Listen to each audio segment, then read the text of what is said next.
Yeah, I mean, these were some of the issues that you, I'm sure, addressed at the Ambrosetti Group Southern Africa Europe dialogue that happened last week. You talked about, Italian industries and companies that are invested in South Africa.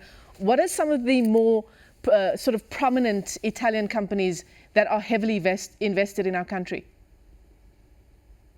Well, there is something that really unites us very much, which is the issue of environment. And this is why I want to mention Enel Green Power, for instance. It is because it is the largest electricity producer in South Africa and has been awarded with new tenders within the new Renewable Energy Independent Powers Producer Program of South Africa. As far for other sectors in which we are particularly active, such as, for instance, infrastructures, I can tell you that there is a joint venture formed by the Italian company CMC, and we are carrying out the works of 2 tunnels to supply the Polyhali Dam between South Africa and Lesotho. There are other things, such as, for instance, the sector of ICT. There is our company Telecom, Italia Sparkle, that is involved in the SAX project, South Africa Atlantic Express project, aimed at realizing a new submarine fiber optic system which connects Asia and America through South Africa. There are other very large groups, but I would want to mention also the small and medium enterprises, because their size and flexibility is very important for the concept of the market in South Africa, and the dimension of SMEs is particularly suitable, I would say, for the companies established in South Africa, also for partnering with local businesses.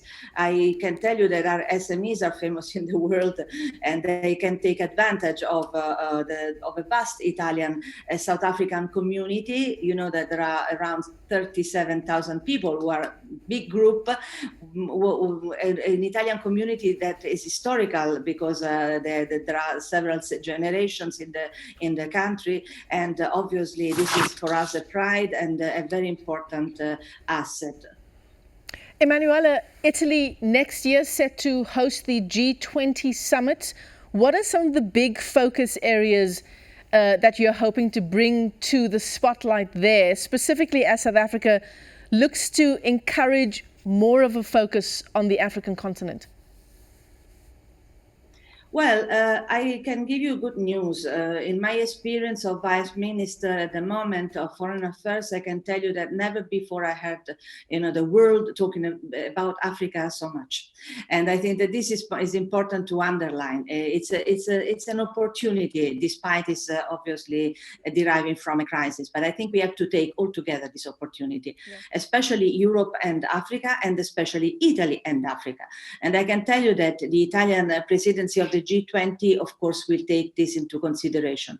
In particular, the G20 will have a twofold focus. On one side, we will address, of course, the COVID-19 pandemic, scaling up efforts to strengthen the collective response to the crisis. And of course, this is very important because we will focus in particular to fostering equitable and universal access to vaccines, therapeutics, and diagnostics. We have been the promoters of this, I'm proud to say, and we are really working to make sure that the efforts carried out by the tool to implement this that has been developed, the so-called ACT accelerator, will be strengthened and obviously will be made as effective as possible, possibly fully effective. On the other side, we will also focus on the fact that we want to build back better. And we also want to promote a more suitable, more sustainable, more equitable and resilient recovery. These words are very difficult to implement. They sound simple to pronounce, but difficult. And therefore, we want to foster a more prosperous economy. And this means also, of course, taking care of the people and the planet in an holistic fashion. In fact, let's say the motto of the G20 will be people, planet, and prosperity. Yeah. Of course, we want to help vulnerable countries to achieve, of course, more goals.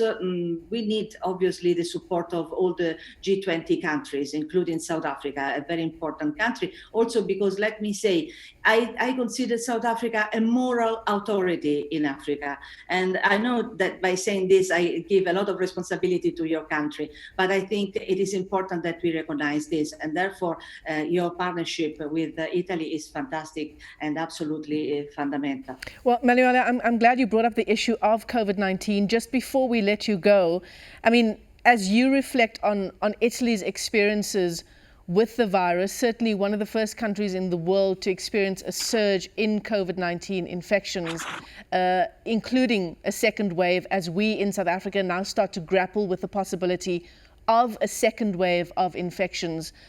What's your advice as a country to South Africa as we enter that stage of the pandemic? Well, actually, our experience has been very harsh, I have to say, and it is something that we are sharing with all the world, in fact.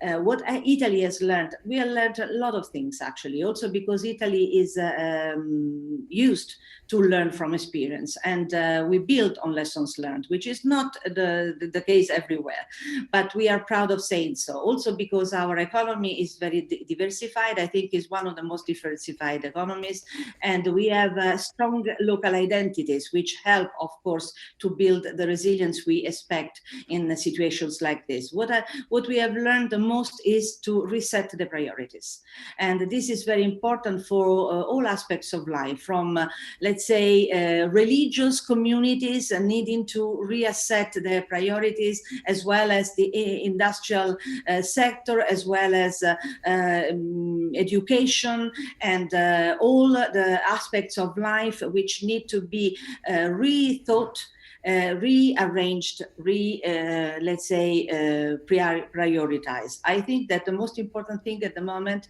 is to think about the post-COVID phase. We must be prepared. We were not prepared for COVID-19, but we can be prepared for the post-COVID-19. And I think that the opportunity that is offered by this experience after the crisis is immense to create a better world, which is not rhetoric, of course, but also to create more stable and especially sustainable systems at all levels, social sustainable system, political sustainable system, also economic sustainable system. This is not easy, but I think this is the time in which we are given the opportunity to do so. And I have to tell you that, as I said earlier on, never before I've heard politicians, institutions, from the UN to the WHO to the European Union to single countries, talk about equality, and also, for instance, vulnerable countries, change the narrative from third countries to partner countries. I think that this is something that I could call a revolution, and we have to take the wave of this. And South Africa is used to take up the opportunity from revolutions. Well, Emanuela Del Re, thank you so much for your time this morning, talking to us here in South Africa on the AM Report. She is Italy's Deputy Foreign Affairs Minister, joining us live there from Rome in Italy. Lots to discuss there, including the fact that South Africa is Italy's single biggest and most important trading partner in sub-Saharan Africa in terms of dealing with COVID-19. We weren't prepared for the first wave of infection, she says, but we can certainly prepare for a world post-COVID-19.